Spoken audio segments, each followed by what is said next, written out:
ग्रहों में शनिदेव को क्रूर ग्रह माना जाता है, तो वहीं इन्हें कुछ दंडनायक भी कहते हैं। लेकिन यही दंडनायक जब वरदायक बन जाते हैं तो इंसान को रोडपति से करोड़पति बना देते हैं। लेकिन कैसे? इसी विषय पर बात करने आज हमारे साथ जुड़े हैं एस्ट्रोलॉजर रितिका मरवाहा जी। तो चलिए आइए इनसे जानते हैं शनिदेव किन लोगों पर मेहरबान रहते हैं। नमस्कार मैम, स्वागत है आपका कुंडली टीवी पर। जय श्री महाकाल। जी मैम, सबसे पहले हमारे दर्शकों को बताइए कि शनिदेव किस हिसाब से फल देते हैं? शनि देवता कर्माधिकारी हैं। कर्माधिकारी यानी कि आपके कर्मों के अकॉर्डिंगली, अपने कर्मों के ऊपर आपने जो अधिकार जताया है, जो आपने कर्म करा है, उसी हिसाब से शनिदेव फल देते हैं। जी, तो क्या कोई खास राशियां हैं या लोग हैं जिन पर शनिदेव हमेशा मेहरबान रहते हैं? शनि देवता तो हर किसी पर ही मेहरबान रहते हैं, है ना। सबसे पहली बात मैंने पहले भी कहा कि कर्माधिकारी हैं, और उसमें बस मैं ये जरूर बात करूंगी, हम हर समय एक एग्जाम में हैं, हम लोग पेपर दे रहे हैं, है ना, एग्जाम दे रहे हैं, डेली रूटीन में आप कर्म कर रहे हैं, मैं कर्म कर रही हूँ, पर जब शनि का ढैया आएगा, शनि की 6.5 आएगी, शनि की महादशा आएगी, तो समझ लीजिएगा डरने की जरूरत नहीं है। जैसे कि स्कूल में एग्जाम दिया, वो जब रिजल्ट डे है, वो रिजल्ट टाइमिंग्स है, नथिंग एल्स, इसलिए डरना नहीं है। शनि देवता हर किसी पर मेहरबान है, पर वैसे मकर और कुंभ और तुला ये इनकी फेवरेट राशियां हैं। पर अगर हम बात करें क्या बाकियों के लिए क्रूर हैं, जैसे आपने कहा क्रूर ग्रह, वो क्रूर नहीं है, वो सबसे प्यार करते हैं, पर आपको अपने कर्मों से प्यार करना है, ताकि रिजल्ट डे वाले दिन यानी कि आपकी ढैया 6.5 का महादशा में आपको सिर्फ दे ही दे, जैसे इन्होंने अभी कहा, आपको रोडपति से करोड़पति बना दे। जी बिल्कुल मैम, आपने कहा कि शनिदेव कर्मों के फलदायक है, कि वो इंसान के कर्मों के हिसाब से फल देते हैं। लेकिन एज पर एस्ट्रोलॉजी माना जाता है कि शनि अगर जिन लोगों की कुंडली में अच्छे होते हैं उनको अच्छे फल देते हैं, और जिन लोगों की कुंडली में बुरे होते हैं या फिर नीच प्रभाव में होते हैं उनको बुरे फल मिलते हैं। तो क्या इसका कर्मों से भी लिंक है, शनि का किस घर में बैठना? बिल्कुल जी, कुंडली के हिसाब से जरूर देखा जाता है कि शनि आपके कर्मों के हिसाब से, बट इन्होंने जब जैसे कुंडली की बात करी ना, अगर हम कुंडली के ऊपर आए तो वो पास्ट लाइफ है, पूर्व जन्म में आपने जो कर्म करे उस हिसाब से आपका ये ज्योग्राफिकल पैटर्न जिसको कुंडली कहा जाता है वो बनकर निकलता है। जैसे कि इन्होंने कहा क्या कुछ घरों में अच्छे या बुरे, हाँ, 1 नंबर में यानी कि मेष राशि में शनि देवता नीच के हो जाते हैं, और वहीं पर तुला लगन में उच्च के हो जाते हैं। तो यानी कि 1 नंबर वालों के लिए शनि जब भी आएंगे परेशानी देंगे, और 7 नंबर वालों के लिए अच्छा रिजल्ट्स देंगे। पर बाकी कुंडली के हिसाब से भी अगर आपका शनि किसी भी क्रूर अवस्था में बैठा है, यानी कि बाकी क्रूर ग्रह जिसमें मंगल भी आएगा, राहु आएगा, केतु आएगा, सूर्य आएगा, उसके हिसाब से अगर उसके साथ बैठा है, दृष्टियों में बैठा है, तो भी शनि कहीं ना कहीं मैलेफिक हो जाता है और ज्यादा मेहनत कराता है, क्योंकि शनि मेहनत का कारक है।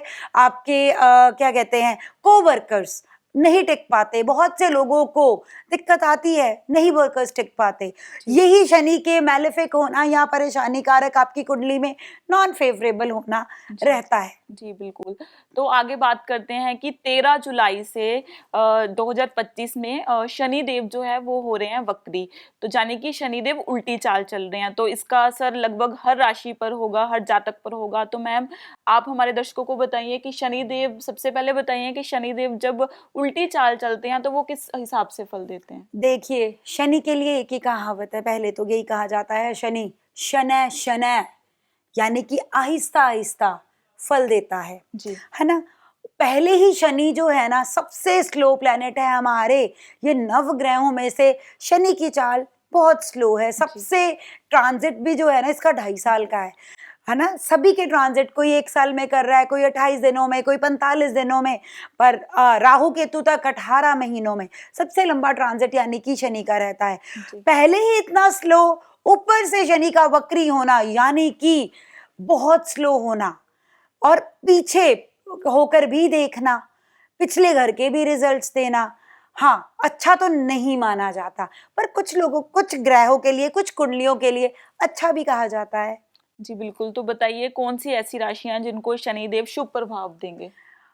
अगर हम शुभ प्रभाव की बात करें, शुभ प्रभाव में धनु, मकर और मीन, ये जी। 3 राशियां हैं जिनके लिए शुभ रहेगा। पर बाकियों के लिए हम अशुभ भी नहीं कह सकते। मैं हमेशा से ये कहती हूँ, अपना ज्योग्राफिकल पैटर्न यानी कि कुंडली अपने विशेषज्ञ को दिखाइए, क्योंकि अगर 13 जुलाई को शनि वक्री हो रहा है ना, तो 28 जुलाई को मंगल भी उसके सामने आ रहा है वर्गो जी। में, कन्या में। शनि और मंगल की आमने सामने दृष्टियां पड़ेंगी, जी। तो उस समय और रिजल्ट्स होंगे। जी, इसका क्या असर होगा मैम? इसमें अगर हम बात करें, जब शनि वक्री है और मंगल की दृष्टि पड़नी, और शनि इस समय मीन राशि में और मंगल आ रहा है वर्गो में, कन्या में, जी। इसका ये प्रभाव रहेगा कि जैसे पीछे बहुत सी चीजों में डिस्टर्बेंसेस आई जी थी, है ना। बिल्कुल। पहले तो लोग जैसे कहेंगे ना, काफी ज्यादा एक्सीडेंट्स की तरफ, व्हीकल आपको सबसे ज्यादा ध्यान पूर्वक चलाना है। जब भी शनि मंगल की ऐसी स्थिति आती है तो एक्सीडेंट्स बहुत ज्यादा होते हैं, है ना कहीं मैकेनिकल इश्यूज अनसर्टेन आ जाते हैं, अनसर्टेन आग का लगना, मशीनरी के नीचे, जैसे जी। आपने देखा कुछ फैक्ट्रीज में मशीनरी के नीचे कोई जी। लोग आए, बाजू कट गई या जी। कुछ हुआ। इस तरह के इंसिडेंट्स आपको देखने को मिल सकते हैं। आपदाएं और दुर्घटनाएं उस टाइम स्पैम में आपको देखने को मिलेंगी। जी बिल्कुल। अगर मैम बात करें शनि महादशा की, तो कौन सी ऐसी प्रिकॉशंस है जो उस जातक को लेनी चाहिए जो शनि महादशा के अंडर आते हैं? शनि महादशा, पहले तो मैं फिर से कहूंगी, अपनी कुंडली का विश्लेषण अपने ज्योतिषी से जरूर करवाएं। क्योंकि हो सकता है आपकी शनि महादशा अच्छी हो, जैसे कि आजकल बहुत सी रील्स में चल रहा है, शनि के दान ही बताते रहते हैं। जी। हो सकता है आपको दान करना ही ना हो, आपका शनि उच्च का हो, जी। आपके लिए तो दान बनेगा ही नहीं। आपको शनि महाराज को फिर मंदिर जाकर आभार प्रकट करना है, ना कि दान करना है। जी। इस चीज का जरूर ध्यान रखना है। कोई भी ग्रह है, हमने उसका दान करना है कि मंदिर में जाकर जब हम अपने डाइटी को, अपने भगवान को कुछ चढ़ाते हैं ना, वो आभार प्रकट करना होता है, ग्रैटिट्यूड होता है, ना कि वो दान होता है। जो आप पब्लिक प्लेसेस पर या मंदिर के बाहर या किसी धार्मिक जगहों पर कुछ देते हैं बट डाइटीज को नहीं, वो दान पुण्य की राशि में आता है।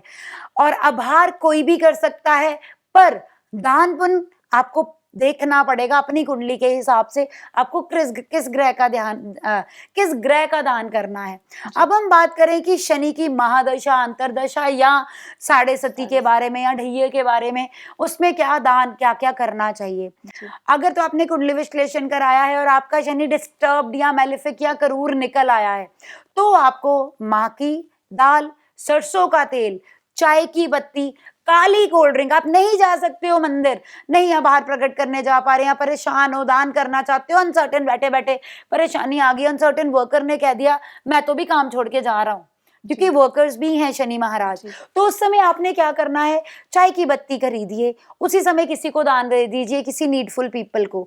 और आप कोल्ड ड्रिंक लीजिए, ग्लासेस ट्रांसपेरेंट में डाल के ज्यादा सारे लोगों को पिला दीजिए। और माँ और तेल तो सर्वोच्च, शुरू से हम सुनते ही आ रहे हैं। आप काले रंग की कोई भी चीज, जैसे कि कपड़े भी काले रंग के दान कर सकते हैं, ये छाता हो गया।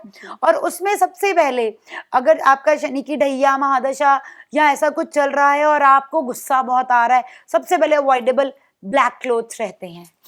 जी, मैंने बहुत सारे एस्ट्रोलॉजर को बोलते हुए सुना है कि ब्लैक क्लॉथ नहीं डालने चाहिए, लेकिन वहीं कुछ लोग कहते हैं कि शनिदेव का जो प्रिय रंग होता है वो ब्लैक होता है। बिल्कुल ठीक है, शनि का प्रिय रंग ब्लैक है, हमारे भैरव का ब्लैक है।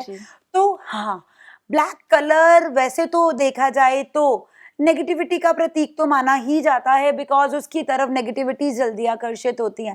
पर जिनका शनि अच्छा है वो ब्लैक कलर पहन सकते हैं। कई बार क्या होता है, हम बहुत से मूड स्विंग्स में रहते हैं, हमें ना ऊर्जा नहीं बन रही होती, हमें कई बार ब्लैक कलर ऊर्जा लेने के लिए भी पहना जाता है, न्याय करना है, बट हम उस बात के लिए बोल नहीं पा रहे। अगर आप किसी को कुछ बोलना चाहते हो पर आप हिम्मत नहीं इकट्ठा करना पा रहे, आपको पता है व्हाट इज द ट्रुथ, पर आप ट्रुथ सामने रखना चाहते हो, तो ब्लैक पहनिए, आप प्रॉपरली ट्रुथ सामने रख पाओगे। हाँ, अगर डेली ब्लैक पहनेंगे तो कहीं ना कहीं नकारात्मकता अट्रैक्ट होती है। जी, बिल्कुल। तो मैम अभी आपने जैसे बात करी कि शनि जो है वो स्लोएस्ट प्लैनेट है, यानी कि मंद गति से चलते हैं। तो क्या जैसे अब शनि वक्री हो रहे हैं तो और मंद गति से चलेंगे तो क्या इसके प्रभाव करियर पर भी पड़ेंगे? बिल्कुल करियर पे पड़ेंगे। जो लोग तो बिजनेस में है, जॉब में है, सॉरी पहले तो जी, जो लोग तो जॉब में है, जॉब का ध्यान रखिएगा। जी, ये ना हो कि आपका शनि पहले ही क्रूर अवस्था में हो, परेशानी वाला हो आपकी कुंडली में, तो ऊपर से शनि वक्री हो रहे हैं। चेक कराइए, अपना विश्लेषण कराइए, ताकि आप देख सकें और उसकी रेमेडीज उसी हिसाब से कर सकें, उपाय कर सकें। मैं हमेशा कहती हूँ जो उपाय है ना, की टू सक्सेस है, जर्नी टू योर वे है ना। जी, तो आपकी जॉब ना छूट जाए। और जी, बिजनेस की लिए बात करें, आपके को वर्कर्स अनसर्टेन, आपके पास अगर स्टाफ ही नहीं है तो आप कैसे काम कर लेंगे। हमें टीम वर्क में काम करना है तो शनि का गति में होना बहुत जरूरी है। जी मैम, इसके अलावा कहा जाता है कि शनि देव खुश होते हैं जो हमारे अंडर काम करते हैं। अगर हम उनको खुश रखते हैं या फिर उनकी सेवा करते हैं, टाइम टू टाइम उनको जैसे कि उनकी सैलरी हो गई वो टाइम टू टाइम प्रोवाइड करते हैं और उनको और भी फैसिलिटीज देते हैं, तो ये कहाँ तक सही है? ये 110% सही है। जी, मेरा हमेशा शनि के लिए एक ही मानना है, शनि आपका अच्छा है बुरा है नहीं पता, उसको साइड करिए। पर अगर आपने किसी से काम करवाया है ना, शनि महाराज एक ही कहते हैं चीज, उसका पसीना सूखने से पहले जी, आप उसका जो भी अमाउंट बनता है दे दीजिए। आपको उसका कोई बैड रिजल्ट, चाहे आपका शनि फिर कुंडली में डिस्टर्ब्ड भी है ना, सबसे बेस्टेस्ट रेमेडी है। जी। तो मैम कोई ऐसी कॉमन रेमेडी, वैसे तो आपने कह ही दिया कि विश्लेषण के बिना तो कुछ संभव नहीं है, लेकिन कोई ऐसी कॉमन रेमेडी है जिससे जो अभी शनि वक्री हो रहे हैं, जिन राशियों को आपने बताया शुभ नहीं है, वो कर सकें? हाँ जी, सबसे प्यारी रेमेडी मैं हमेशा ये जो जब शनि वक्री होते हैं, मैं ये ज़रूर बताती हूँ। आपको नहीं पता आपका शनि वक्री अवस्था में आपको क्या रिज़ल्ट्स देगा। आप कोशिश करिए कोई भी लेदर की बनी हुई चीज़ें, क्योंकि शनि महाराज के लिए सारे जीव-जंतु एक समान हैं। जी, लेदर कहीं न कहीं एनिमल स्किन से बनता है। जी, आप कोशिश करिए, शनि वक्री है तो आप कोई भी लेदर से बने पर्स, बेल्ट, शूज़ एक्स ऐसी चीज़ें मत पहनिए, क्योंकि 28 नवंबर तक ये ज़्यादा दूरी तक भी नहीं जाना। और अपने वर्कर्स के, अपने कोवर्कर्स के पसीना सूखने से पहले तनख्वाह दीजिए। जी, बिल्कुल, बहुत-बहुत धन्यवाद हमारे जो ऐसे प्रश्न थे उनका उत्तर देने के लिए। तो दोस्तों आज का एपिसोड बहुत ही डीप रहा, जिसमें हमने जाना शनि वक्री होते कैसे हैं और शनि के जो प्रभाव है वो किस तरह जातकों को मिलते हैं, और साथ ही स्पेशल रेमेडीज़। तो तो आशा है कि आपको ये एपिसोड पसंद आया होगा। इसी तरह की और भी जानकारी के लिए जुड़े रहिए कुंडली टीवी के साथ। नमस्कार।